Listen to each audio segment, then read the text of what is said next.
It would have been inconceivable some 20 years ago that the sworn rival communities of Warri Southwest will sit next to each other in one room.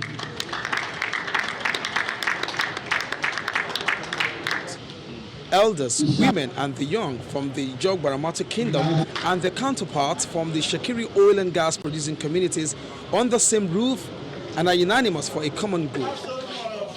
Just last week, at separate instances, these groups held protests.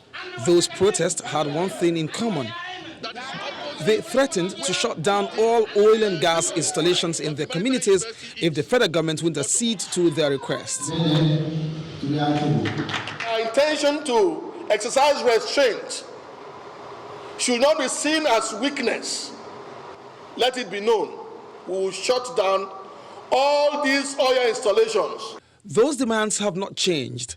They want the federal government to order the immediate resumption of work at the multi-billion-dollar Gas Revolution Industrial Park project and the deep-sea port in Warri. Federal government should halt the ongoing bidding process for the 57 marginal fields announced recently by the Department of Petroleum Resources and allow the doctrine of necessity, which will allow indigenous of Itsekiri and Gbaramatu Ijaw the rights of first refusal for fields on their land. Federal government should direct the relevant MDAs and IOCs to embark on a large-scale shoreline protection for the coastline communities.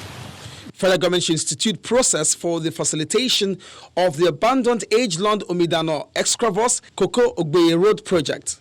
The immediate relocation of the floating dock ship building yard to enhance capacity building for the Nigerian Maritime University, Okerenkoko, as earlier envisaged.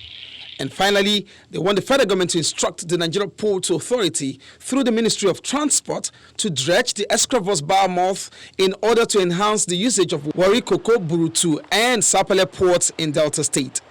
The Itsekiri oil and gas producing communities and the Gbaramatu Ijaw have been grossly marginalized in the bid offer since